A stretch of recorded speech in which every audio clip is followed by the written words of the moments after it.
Sport Palermo e Mazara che si affrontano per la 20ª giornata del girone A del campionato di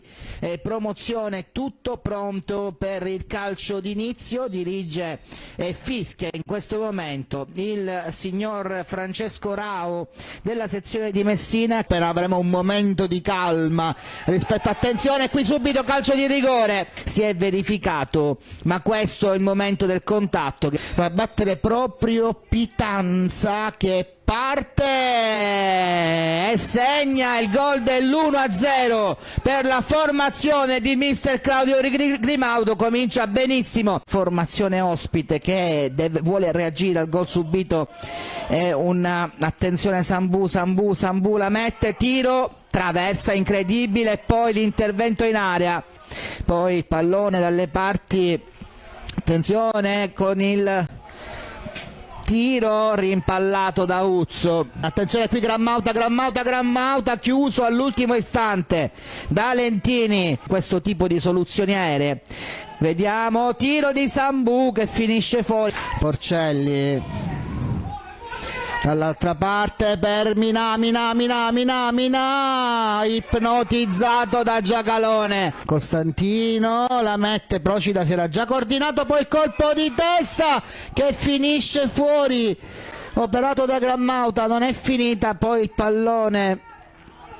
per il contropiede Mazzara, Sambù in aria, Sambù il tiro e finisce fuori. Attenzione, pallone per Minà, alto, Sambù prova, Sambù finta su Minà, lo manda al bar, mette il pallone in mezzo,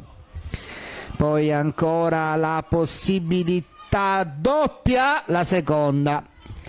tra le braccia di Conticelli, ha provato 2 volte il rallo, si è chiuso il primo tempo ovviamente, questo colpo di testa sul secondo palo di Procida col pallone che è uscito di un non nulla, palla messa in mezzo da Costantino, colpo di testa, il salvataggio quasi sulla linea, pallone che resta lì, Pitanza, poi la conclusione di Porcelli e pallone che finisce ancora alto, poter eseguire il calcio di punizione, parte Giacalone tra le braccia solide, sicure, Porcelli va da Pitanza e poi la rovesciata di Pitanza col pallone che finisce fuori, ma poi Porcelli per Costantino che scivola, ma la riesce a dare palla a Minà, palla che entra,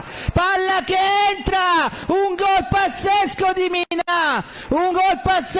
Minà che se vogliamo si fa anche perdonare alla grandissima i 2 errori sotto porta nel primo tempo e ha portato lo Sport Palermo sul 2-0.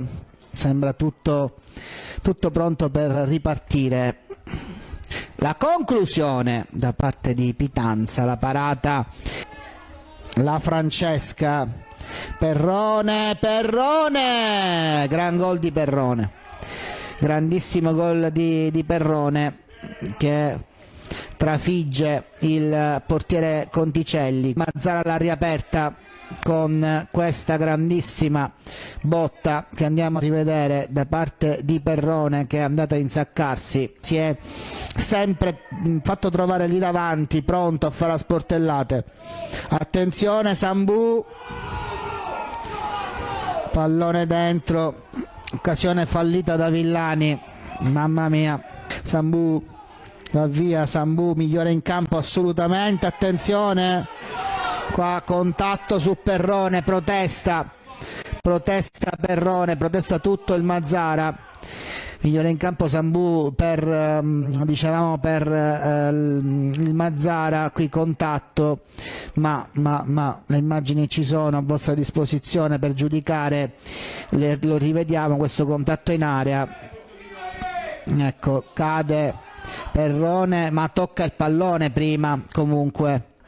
Gianmarinaro, parte lui, palla che finisce alta, Vitale subito a protezione del tiro che però arriva da parte di Perrone, palla che